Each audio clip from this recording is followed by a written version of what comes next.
Kinsey, Netflix has dropped its trailer for Meghan Markle's Christmas special. Let's have a look. I love the holiday season.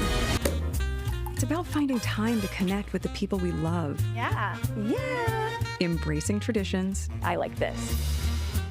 The special hits the streaming platform on December 3, Kinsey.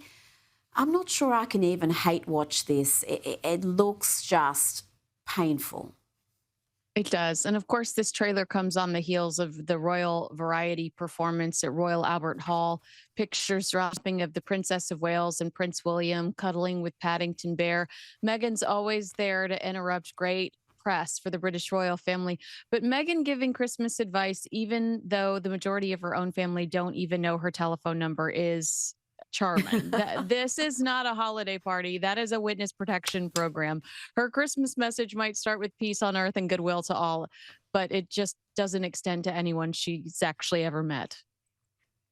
And that was apparent at her wedding, which I pointed out at the time when everyone adored her and they all thought I was being terrible. But other than her mother, there seemed to be really no cousins there, and her siblings, her dad wasn't there, and long-term friends as well. The red flags were there early with that one. Now, let's stick with Meghan. She sat down with Harper's Bazaar for another tell-all interview. Kinsey, for the cover, she went without makeup, it seems. Did she reveal anything interesting? Of course not. Here are some highlights. Yeah, here are some highlights. Even if there's no one else there, Meghan makes staff announce her in a room as the Duchess of Sussex. I kid you not. And she pauses mid-interview. No, wait. She pauses mid-interview to take a photo of her own face in the foam of her cappuccino. The article claims that Meghan is an authority on parenting in her friend circle because she uses things like apps. And Meghan drops moments of brilliance like, if you overwork the dough, it's not going to rise. I like to imagine that when Oprah asked her if she was silenced or silenced, that is what she was held back from sharing with the masses. She has to be announced. Don't just go up past that like it's nothing. People have to announce her official royal titles. Let's not forget she walked away from her duty, so she's got those titles without any sort of work. And yet she uses them to that extent. I doubt Prince William would be using them to that extent. No, it's just her and the author of this piece that are in this home. And the author of this piece is like, it's just the two of us, but she's announced as the Duchess of Sussex when she walks in. Like, even the author, who is very generous to Meghan throughout this article, is like, that's weird. It is weird. And Prince Harry is going to be the keynote speaker at a political affairs conference in Canada. Organisers of the event said Harry will bring a powerful message of service and leadership. Kinsey, are they kidding? Again, another one who walked away from his duty to be a full-time celebrity. Exactly. It's basically pay to play at a Hilton in Toronto. Harry is speaking at a real estate event. This is kind of embarrassing to me. Not only is Harry totally not qualified to talk to a room full of entrepreneurs about leadership or real estate, but they are marketing it like he's a glorified mascot. For the right price, almost £300, you get access to a rejected prince in a Hilton conference room. I mean, these are the type of events I think the royal family were fearful of when they said no half in, no half in, half out. Now, Kinsey, we finally have an explanation as to why Wicked co-stars Ariana Grande and Cynthia Erivo keep touching each other, seem to be obsessed with each other. Ariana appeared on Amy Poehler's Good Hang podcast, and here's the explanation. You like to hold each other's like hands and be there. It's very sweet. Yes. You like to do that with people. Am I wrong? I do. I am very... I channel a lot of energy through my hands. Yeah. And so I'm always holding a hand. I'm always like squeezing a something.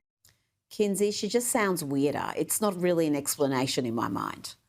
No, is that Gavin Newsom's excuse too? Is he channeling a lot of energy through his hands? Because boy, does he do some hand choreography.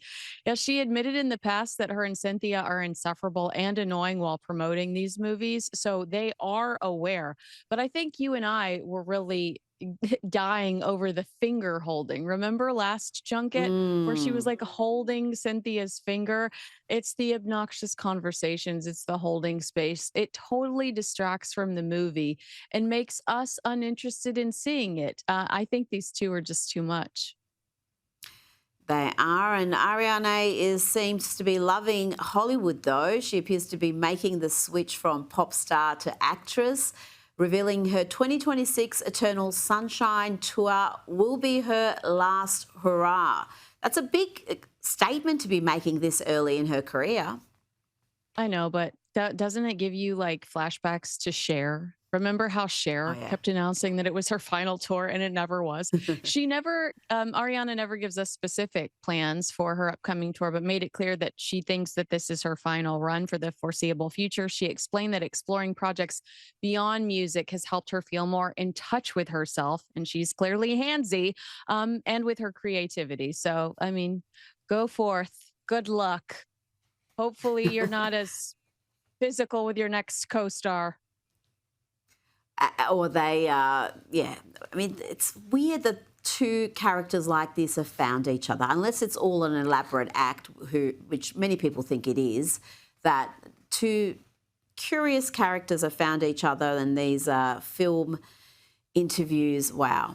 In fact, there's too much of it. I was going to play some clips this week and there was too many. There was too many. I was overwhelmed. Now, late night host Bill Maher has admitted that he stopped performing stand-up comedy over escalating safety concerns. Have a listen to this. I don't want to be out there in this country, in this political atmosphere. I could get shot by the left or the right. Yeah, well, at this point, it's a good time to not be out there.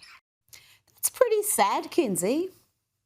It is sad. But he also said safety wasn't the only factor in his decision to step back. He admitted he grew discouraged watching other comedians draw bigger crowds. And he suggests on the show that his weekly presence on HBO's Real Time may be making his stand up less special. He added that there's a generational shift in the audience as well that might be influencing turnout. But yeah, I think he's having a harder time looking at people like Joe Rogan, who is hilarious, a podcaster, and would draw a much bigger crowd than Bill Maher was. I mean, I really think it's less about the generational gap, and more about just what we're into today. And it's Rogan. It's not necessarily Bill Maher.